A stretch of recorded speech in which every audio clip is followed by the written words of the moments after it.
Hoje vamos estudar sobre o livro de Deuteronômio, o quinto livro da Bíblia escrito por Moisés e o mais utilizado como referência no Novo Testamento, em torno de 80 vezes.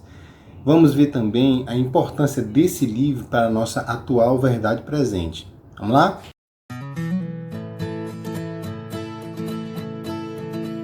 Olá, irmãos e irmãs, mais uma vez estamos aqui no canal Farol 7, começando um novo trimestre aqui de estudo sobre a Bíblia.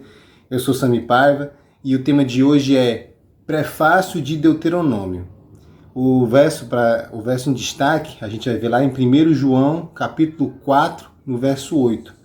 É um texto bastante conhecido, que fala assim, ó: quem não ama não conhece Deus, pois Deus é amor. Deus é amor. Embora não possamos entender esse amor em sua totalidade, por infelizmente sermos seres ainda caídos, podemos deduzir que é uma afirmação muito boa para nós. Em nossa mais bruta percepção, sabemos que o amor é bom, é uma coisa boa, é uma coisa do bem, e o que se opõe a ele é por uma lógica do mal, ok? Então, já que Deus é amor e ele é onipresente, deduzimos também que o amor permeia todo o cosmos, talvez até mais que a gravidade. E como somos seus filhos, devemos reproduzir esse amor, pois viemos dele, somos criaturas feitas por ele, ok? Mas para replicar esse amor, reproduzir esse atributo divino, devemos escolher amar. Tem que ser uma coisa livre. O amor não pode ser forçado, concorda? Eu não posso programar um robô para me amar ou manipular alguém para me amar, porque daí já vai ser uma coisa forçada. Por isso que Deus criou seres racionais com capacidade de pensar tal, com o livre-arbítrio. Porém, quem tem o livre-arbítrio para escolher amar e permanecer nos caminhos de Deus, também é livre para escolher não amar e se rebelar contra Deus. E foi o que deu início a esse grande conflito em que estamos inseridos. Pois uma criatura que Deus criou escolheu se rebelar contra esse amor e acabou persuadindo outros a se rebelar contra o Criador. É isso mesmo. O diabo, que era um anjo querubim, escolheu não amar, não andar nos caminhos de Deus, se rebelando contra a vontade de Deus e acabou envenenando a humanidade a se rebelar contra Deus. Daí então Deus pôs em prática seu plano de salvação para salvar essas almas que ainda estão acorrentadas pelo engano do Satanás. Pois muitos que estão em rebeldia contra Deus pensam que estão no caminho de Deus, mas não percebem que estão presas nas manipulações do inimigo. Essas pessoas simplesmente não disseram, eu vou me rebelar contra Deus. Não, elas foram enganadas, iludidas pelas armadilhas do diabo. Pois a intenção dele é fazer essas pessoas imperceptivelmente ir contra os caminhos de Deus, contra a lei de Deus e contra o governo de Deus. Daí que entra o livro de Deuteronômio, pois lá também ensina como escapar dessa prisão, dessa matrix, e encontrar o caminho de Deus e permanecer nos caminhos de Deus, ok? Então, depois que o inimigo contaminou os representantes da terra, o pecado, que é a declarada transgressão de uma lei, da lei de Deus no caso, o pecado evoluiu tanto que toda a humanidade estava praticamente condenada, matando, roubando, bebendo sangue dos outros. Deus resolveu dar uma segunda chance para a sua criação, dando o salário dos que praticam o pecado, que é a morte, e preservando a vida dos que permaneceram fiéis nos caminhos de Deus. Por isso, o dilúvio, onde toda aquela geração foi julgada por Deus e condenada nas águas, com exceção de Noé e sua família. De Noé até os dias de hoje, o pecado vem evoluindo mais uma vez, como aconteceu com os antediluvianos. E é só você assistir qualquer jornal, qualquer canal aberto de televisão, que você vai atestar isso.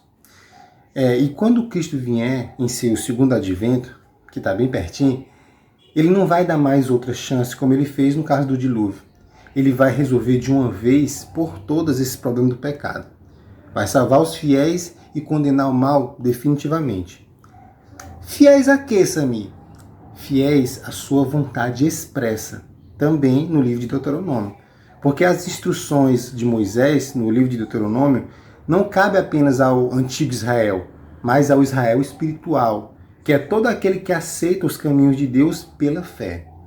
Então, quer fazer parte desse Israel que vai receber a recompensa da eternidade na volta de Jesus?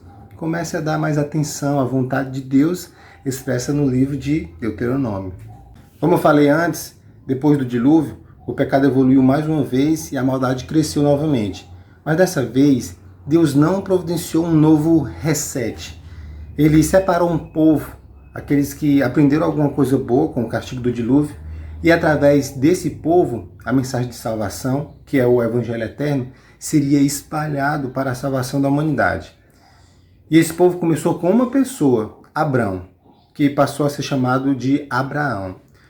O povo santo seria descendente desse homem santo. Mas como eu falei antes também, os descendentes de Abraão não são os de linhagem sanguínea de Abraão, mas todo aquele que tem uma fé como a de Abraão. Assim, qualquer pessoa, judeu, grego, muçulmano, cearense, caucaiense, índio, negro, GLBTQIA+, qualquer pessoa mesmo pode pertencer a esse povo santo, que guarda os mandamentos de Deus e tem a fé em Jesus. E no meio de toda essa ignorância e escassez de conhecimento da verdade, o povo de Deus não só preserva o conhecimento de Deus, não só preserva o conhecimento do Deus verdadeiro, como difunde esse conhecimento aos que estão em trevas, como se fosse um farol. Esse povo santo tem uma responsabilidade muito grande, por isso ele não pode fazer isso de qualquer jeito. Ele tem um compromisso com a verdade. No decorrer da história desse povo santo, que seria propriedade peculiar de Deus entre as nações, porque todas são dele mesmo, muitos deles foram vendo as maravilhas de Deus, como as 10 pragas do Egito, a abertura do Mar Vermelho, as providências no deserto e outros milagres, e infelizmente começaram a interpretar mal essa bênção. E também por causa da presença do pecado, eles começaram a se sentirem exclusivistas, reclamaram, murmuraram, fizeram uma maior confusão. Daí Deus prescreveu sua eterna e perfeita lei, para ficar tudo bem alinhado. Agora não tinha mais pretexto para fazer confusão. A vontade de Deus estava notoriamente expressa em sua santa lei. E para ser beneficiado dessas bênçãos oriundas de fazer parte desse povo santo, tinha que obedecer essas leis. Absolutamente simples. Mas o pior é que teve gente, por um espírito de rebeldia, ainda fez confusão para se salvar. Mesmo todo mundo jurando que iria obedecer, não cumpriram sua parte da aliança que fizeram com Deus. E pouco a pouco foram voltando às suas rotinas pecaminosas. Irmão, a questão aqui é muito simples. Obedecer, vida.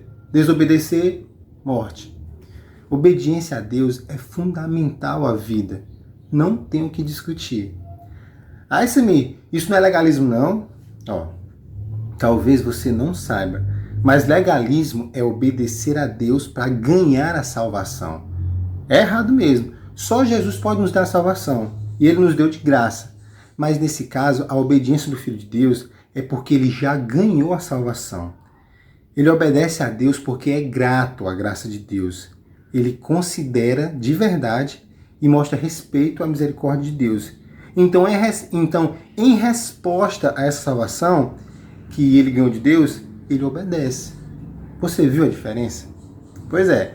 Às vezes a desobediência não é só uma questão de rebeldia. Mas por falta de fé também.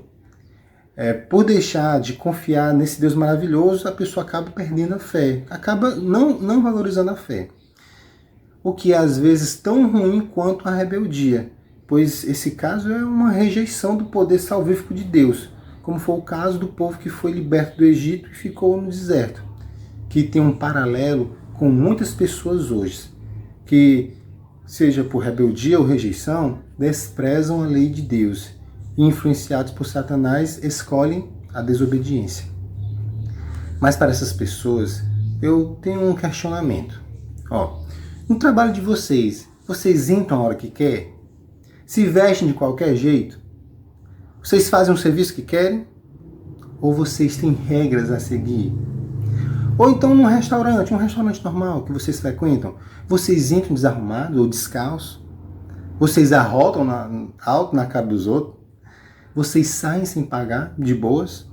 Ou vocês obedecem as regras de condutas e etiqueta? Por uma coisa menos importante, vocês respeitam regras, né não? Mas para salvar a alma, muita gente bota banca. Vocês já pensaram nisso? Pois é, o livro de Deuteronômio trata dessas verdades importantíssimas para a nossa salvação. E ele tem como função nos aproximar dos caminhos da salvação de Deus. Eu digo aproximar porque ele sozinho não pode te colocar no caminho santo. Você tem que ter a atitude de seguir. Você, com o seu livre-arbítrio, tem que escolher andar nesse caminho.